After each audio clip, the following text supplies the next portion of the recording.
बढ़ेंगे आगे। कोलकाता में एसएससी शिक्षकों पुलिसकर्मियों में झड़प हुई है। लाठीचार्ज में कई शिक्षक घायल हुए हैं। भीड़ को तितर बितर करने के लिए ये लाठीचार्ज किया गया था। ममता सरकार के खिलाफ प्रदर्शन कर रहे थे शिक्षक।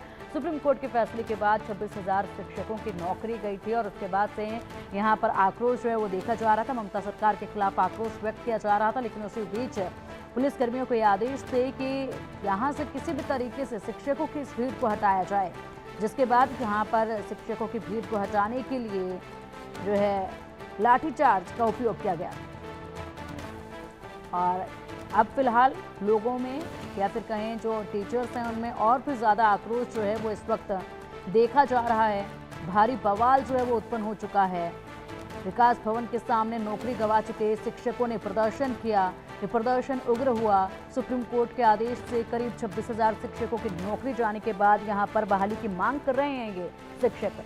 अधिक जानकारी के लिए हमारे सहयोगी रैनिक दत्ता करेंगे। रैनिक, 26,000 के करीब हैं ये शिक्षक, तादाद बहुत ज्यादा है और अब ऐसे में इनमें आक्रोश है जो फैसला सुप्रीम कोर्ट की तरफ से लिया गया और दोबारा से अपनी नौकरी की बहाली की मांग को लेकर प्रदर्शन कर रहे हैं, लेकिन इन्हें तितर बितर करने के लिए पुलिस कर्मियों ने लाठी बल का इस्तेमाल किया है।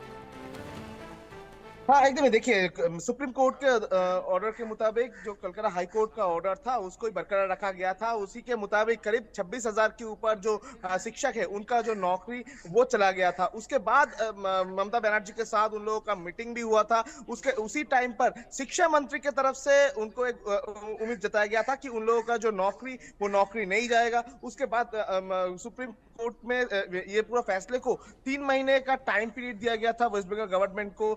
दिसंबर महीने के अंदर ही पूरा जो रिक्रूटमेंट वो कंप्लीट करने का बाद भी सुप्रीम कोर्ट की तरफ से ऑर्डर दिया गया था। उसी के मुताबिक जब बार बार से एक ही डिमांड शिक्षकों की तरफ से रखा जा रहा था कि जो लिस्ट है वो लिस्ट को बाहर निकाला जाए, जिस लिस्ट में कौन सही है कौन गलत तरीके से रिक्रूट हुआ था उसका जो हिसाब देखने को मिलेगा। वो जब डिमांड रखा जा रहा था वो डिमांड बार बार से वेस्ट बंगाल गवर्नमेंट ठुकरा रहे थे और इसी को लेकर कल जो शिक्षक है वो शिक्षक की तरफ से प्रोटेस्ट दिखाया गया। विकास भवन यानी जिस जगह में एजुकेशन डिपार्टमेंट का ऑफिस है उस जगह पर रात भर वो लोग जब धरना दे रहे थे, उन लोगों की तरफ से जब रात भर विकास भवन का गेट को ब्लॉक किया गया था, उसी टाइम पर ये मॉब को हटाने का कोशिश पुलिस की तरफ से किया जा रहा था। पुलिस की तरफ से लाठीचार्ज किया गया जिसमें बहुत सारे जो शिक्षक है वो घायल भी हुए हैं और शिक्षकों को हटाने के लिए रैपिड एक्शन फोर्स को भी उतरना पड़ा था। Rapid action force, combat force जैसे फोर्सेस को भी उतरना पड़ा था और ये शिक्षकों को विकास भवन के सामने से हटाने का जो कोशिश वो पुलिस की तरफ से लगातार किया जा रहा था और इसी कारण में कल रात भर उस जगह पर पुलिस की तरफ से उन लोगों को हटाने का कोशिश किया गया। पुलिस की तरफ से कहा जा रहा है कि जो सरकारी दफ्तर है, सरकारी दफ्तरों का काम जो है वो काम में रुकावट डाल रहे थे ये शिक्षक और इसी वजह से उनके ऊपर एक्शन लिया गया है और उन लोगों को हटाने का जब प्रयास किया जा रहा था ठीक उसी टाइम पर पुलिस के ऊपर वो लोग प्रेशर क्रिएट कर रहे थे, पुलिस के साथ हाथापाई में उतर रहे थे शिक्षक और इसी वजह से पुलिस को लाठीचार्ज करना पड़ा है। और पूरा ये मामले पर जो शिक्षक हैं उनके खिलाफ में पुलिस की तरफ से एक सुओ मोटो कंप्लेंट भी दायर किया गया है। बहुत सारे शिक्षकों को हिरासत में भी लिया है पुलिस ने और पुलिस की तरफ से ये पूरा जो सिचुएशन को कंट्रोल करने का जो कोशिश वो लगातार किया जा रहा है। मगर दूसरी तरफ शिक्षकों की तरफ से कहा जा रहा है कि शिक्षकों का जो डिमांड पूरा नहीं हुआ और शिक्षकों का डिमांड सुनने के लिए गवर्नमेंट राजी नहीं है और इसी वजह से ये प्रदर्शन जो है वो शिक्षकों की तरफ से किया जा रहा है।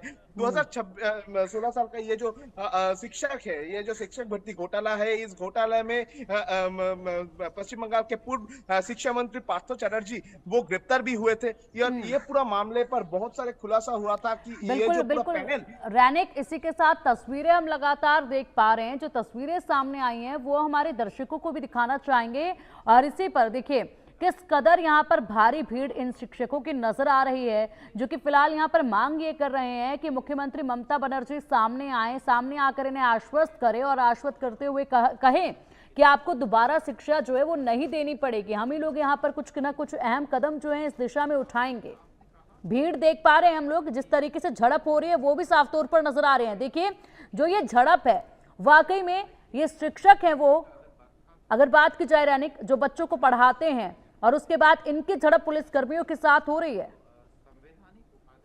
हाँ एकदम ही देखिए, ये शिक्षक ही स्कूल में बच्चों को पढ़ाते हैं। 26,000 जो शिक्षक, 26,000 जो प्राइमरी शिक्षक है, जिनके ऊपर पूरा प्राइमरी सेक्शन का एडुकेशन डिपेंड करते हैं, वो लोग अभी रास्ते में हैं। ये रास्ते में आने के पीछे जो कारण है, वो कारण भी बहुत ही भयानक कारण है, क्योंकि 2016 साल में इन लोगों का जो पैनल तैयार हुआ था, जिस पैनल में ये लोग रिक्रूट हुए थे, उस पैनल में घोटाला हुआ था। और घोटाला में सामने आया था कि शिक्षा मंत्री, जो पूर्व शिक्षा मंत्री थे पार्थो चैटर्जी, और उनके साथ जो मिले हुए एमएलए है, जो मिले हुए एजुकेशन डिपार्टमेंट का जो एसएससी बोर्ड का चेयरपर्सन है, वो लोग सब लोग मिलकर ये घोटाला किए थे। और ये 1,000 करोड़ के ऊपर ये घोटाला हुआ था। और ये इस घोटाला के मामले पर ही कोलकाता हाईकोर्ट की तरफ से ये पूरा पैनल को कैंसिल किया गया था, क्योंकि कोलकाता हाईकोर्ट का ऑब्जर्वेशन ये था कि इस पैनल में इस घोटाला के साथ शामिल कौन कौन है और कौन कौन घोटाला के साथ शामिल नहीं है, ये पुष्टि नहीं हो रहा है, और इसी वजह से पूरा पैनल को ही कैंसिल किया जाएगा। और अभी जो सुप्रीम कोर्ट ने भी वो ऑर्डर को बरकरार रखा है। सुप्रीम कोर्ट की तरफ से भी कहा गया है कि नया तरीके से इस पैनल में रिक्रूटमेंट करना पड़ेगा, मगर अभी तक किसी के पास में ये क्लियरेंस नहीं है कि जो जो लोग सही तरीके से कोई गलत पंथा अवलंबन ना करके जो लोग रिक्रूट हुए थे, उन लोगों को क्या फिर से एग्जाम देना पड़ेगा, क्या उनको फिर से परीक्षा देना पड़ेगा, क्या उन लोगों का किस तरीके से रिक्रूटमेंट होगा, इसका जो क्लियरिटी वो गवर्नमेंट की तरफ से इनके सामने नहीं रखा जा रहा है। और उसके साथ साथ ही इन लोगों की तरफ से जो बार बार से कहा जा रहा है कि जो लिस्ट है, जो पैनलिस्ट का लिस्ट है, वो लिस्ट को समझाया जाए, उस डिमांड को भी सही तरीके से पूरा नहीं किया जा रहा है। और इसी कारण में ये जो प्रोटेस्ट टीचर्स की तरफ से किया गया था, और इस प्रोटेस्ट को रोकने के लिए दूसरी तरफ पुलिस की तरफ से लाठीचार्ज भी करना पड़ा है, जिसमें बहुत सारे शिक्षक जो है वो घायल भी हुए हैं। उनके ऊपर रात के अंधेरे में लाठीचार्ज किया गया है, उनको हटाने का कोशिश किया गया है। दूसरी तरफ अगर देखा जाए तो पूरा ये घटना को लेकर अभी तक वेस्ट बंगाल गवर्नमेंट की तरफ से स्पष्ट कहा गया है कि जो लोग सही तरीके से नौकरी मिले थे, जिन लोगों को, उन लोगों का नौकरी बरकरार रहेगा, उन लोगों को तरीके से किया जाएगा, उसका भी कोई प्लानिंग गवर्नमेंट की तरफ से किया जा रहा है। मगर किस तरीके से रिक्रूटमेंट होगा, क्या फिर से एग्जाम देना पड़ेगा, इसका कोई जवाब शिक्षकों के पास नहीं पहुंचा है, और इसी वजह से शिक्षक जो है वो उनकी तरफ से प्रोटेस्ट किया जा रहा है। बिल्कुल रैनिक, बहुत बहुत शुक्रिया आपका इन तमाम जानकारियों के लिए। नजर इस पूरे मामले पर आप बनाए रखिएगा, अपडेट आपसे हम लेते रहेंगे। फिलहाल बढ़ेंगे आगे, इस वक्त की बड़ी